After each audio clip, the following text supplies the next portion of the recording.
Assalamualaikum warahmatullahi wabarakatuh. Bismillah, alhamdulillah, assalatu wassalamu ala rasulillah. Mohon maaf, izinkan saya untuk mempresentasikan penelitian tindakan kelas dengan cara yang sangat sederhana sekali. Mudah-mudahan dimaafkan.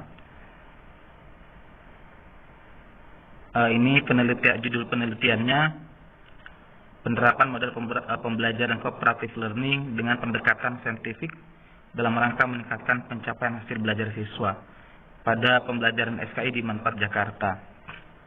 Tadinya meningkatkan keaktifan, tapi saya kira siswa-siswi saya tidak ada masalah dengan keaktifan.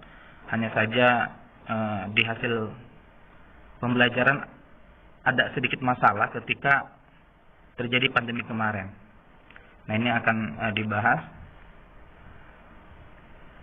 Beliau ini dosen pembimbing kita, Ibu Eva Musrifah. Semoga selalu diberikan kesehatan oleh Allah Subhanahu wa taala. Amin. Nah, ini dia daftar isinya, berisi bab 1 latar belakang. Ini proposal ya, latar belakang, identifikasi, pembatasan, cara pemecahan, tujuan tindakan. Bab 2-nya kerangka konseptual, hipotesis tindakan. Bab 3-nya subjek dan objek penelitian. Kemudian rangkaian penelitian ini tidak melihat dari manapun, hanya mencoba memahami apa yang ada di modul. Hanya memahami apa yang berada di modul saja. Jadi mohon maaf seadanya dan semampunya. Dan mohon kritik dan saran dari Ibu dosen. Ini latar belakangnya, latar belakang masalahnya. Ini dia, ada banyak hal yang berpengaruh pada hasil pembelajaran. Nah, itu diidentifikasi nanti ada beberapa masalah yang teridentifikasi yang mempengaruhi hasil belajar, yaitu tingkat profesionalitas guru, tingkat kecerdasan siswa, tingkat kekayaan sumber belajar, kondisi pembelajaran, model pembelajaran, dan jenis pendekatan pembelajaran. Nah, ini yang menjadi masalah. Nanti diambil hanya 2 saja, yaitu model pembelajaran dan jenis pendekatan pembelajaran.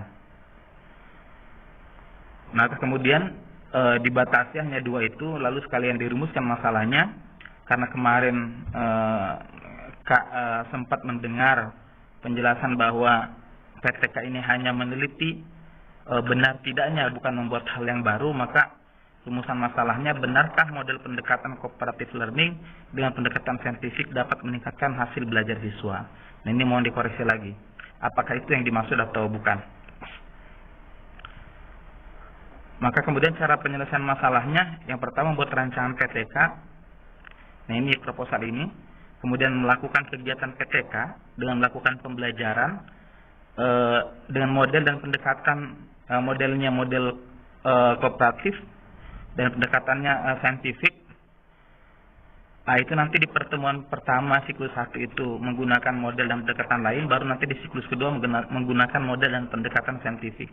Lalu baru menyusun laporan hasil penelitian maksudnya. Nah, tujuannya itu adalah untuk menjawab rumusan masalah. Jadi benar tidak pendekatan model cooperative learning dan pendekatan saintifik itu bisa meningkatkan hasil belajar siswa? Kira-kira begitu. Nah, itu yang dijawab. Manfaatnya ya sebagai bahan pertimbangan untuk meningkatkan hasil belajar dengan model dan pendekatan yang diteliti. Kemudian sebagai data baru mengenai model cooperative learning. Ini kan yang diteliti adalah siswa-siswi kelas 10, nanti ada di subjek penelitian. Kemudian sebagai salah satu contoh nyata penelitian tindakan kelas. Ini salah satu contoh.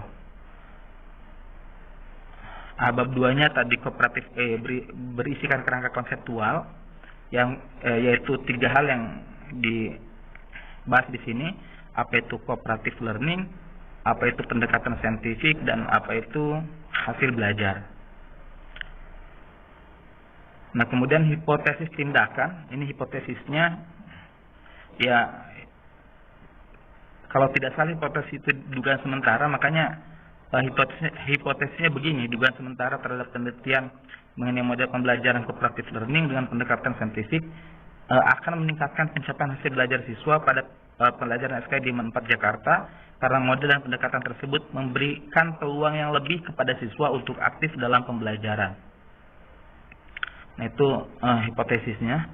Nah, bab 3-nya ini ada subjek, objek penelitian, dan rancangan penelitian. Ini ada di modul ya. Subjek dan objek penelitian, subjeknya adalah siswa kelas 10 4 Jakarta. Nah, objek penelitiannya adalah hasil belajar siswa kelas 10 4 Jakarta dalam materi perkembangan peradaban dan ilmu pengetahuan pada masa Daulah Umayyad di Andalusia. Rancangan penelitiannya, ini rancangan penelitian dalam modul terdiri dari perencanaan, tindakan, pengamatan, refleksi, dan perencanaan ulang. Ini di modul begini, wallahu alam bagaimana penafsirannya. Ya, perencanaan, saya tafsirkan saja bahwa perencanaan penelitian ini adalah membuat proposal. Kemudian tindakan dalam penelitian ini adalah tindakan dilakukan di kelas 10. Bagaimana tindakannya? Pertama, melakukan pengajaran menggunakan 2 kali pertemuan dengan model dan pendekatan yang berbeda. Maksudnya di pertemuan siklus pertama itu menggunakan pendekatan dan model yang lain, di siklus kedua baru menggunakan model dan menggunakan model kooperatif dan pendekatan saintifik, gitu. Kemudian melakukan penilaian pada setiap hasil pembelajaran, lalu melakukan pengamatan hasil belajar, naik atau tidak nih, gitu. Meningkat atau tidak hasil belajarnya setelah menggunakan model kooperatif dan pendekatan saintifik. Lalu pengamatan dalam penelitian adalah pengamatan terhadap hasil belajar antara pembelajaran dengan model cooperative learning dan pendekatan saintifik dengan model pendekatan lain. Pengamatan tersebut menggunakan format instrumen yang sudah disusun oleh peneliti. Kemudian refleksi. Nah, ini refleksinya proses dan hasil pengamatan sudah dilakukan. Peneliti merenungkan setiap tahapan, sudah tepat atau belum, ada langkah yang terlewat atau tidak. Dalam refleksi ini peneliti akan melakukan penceklisan pada tabel yang berisikan langkah-langkah penelitian. Memang belum ada, nanti belum dibuat. Nah, kemudian perencanaan ulang. Nah, kalau misal perencanaan ulang refleksi itu nanti dilakukan terutama untuk merefleksi yang siklus kedua. Kalau seandainya setelah melakukan refleksi ternyata ada yang terlewatkan atau ada masalah yang mempengaruhi hasil penelitian, maka peneliti akan merencanakan penelitian ulang pada materi yang lain. Karena memang ini menjawab pertanyaan ya, benar atau tidak bahwa model pembelajaran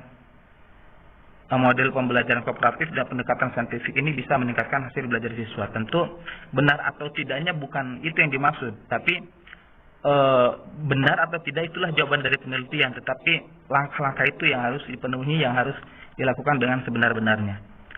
Nah, ini instrumennya, instrumen penilaian tindakan dan teknik pengumpulan data. Mohon maaf lupa, teknik pengumpulan datanya belum dicatat. Nah, ini instrumen penelitiannya ya begini saya buat. Jadi ada yang kami nilai karena hasil belajar, afektif, kognitif, dan psikomotorik itu dinilai semua. Penilaian 1 maksudnya penilaian siklus 1 dan penilaian siklus 2. Nah, nanti menurun atau tidak. Begini. Ini yang afektif. Kalau afektif kan tidak perskoran ya. Adapun nanti bagaimana cara penilaiannya, ini hal yang berbeda, tidak dituangkan di sini. Kemudian ini hanya hasil akhir aja. Skor nilai kognitif ini juga hanya hasil akhir, nanti ya akan diberikan soal-soal, kira-kira begitu. Kemudian nilai psikomotorik juga nanti ada penilaian psikomotoriknya. Ini hanya secara garis besar aja. Nah, data dan praktik keberhasilan. Data yang dianalisis adalah nilai siswa dari setiap sisi afektif, kognitif, dan psikomotorik.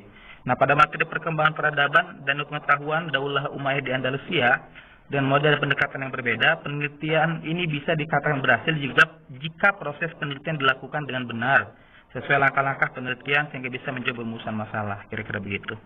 Saya kira itu saja, mohon maaf karena banyak sekali kesalahan. Ini hanya hasil perenungan saja terhadap apa yang berada di modul. Mudah-mudahan jika ada dari kampus ada model yang benar PTK itu, yang mudah-mudahan bisa di-share sehingga kami bisa mempelajarinya. Terima kasih. Assalamualaikum warahmatullahi wabarakatuh.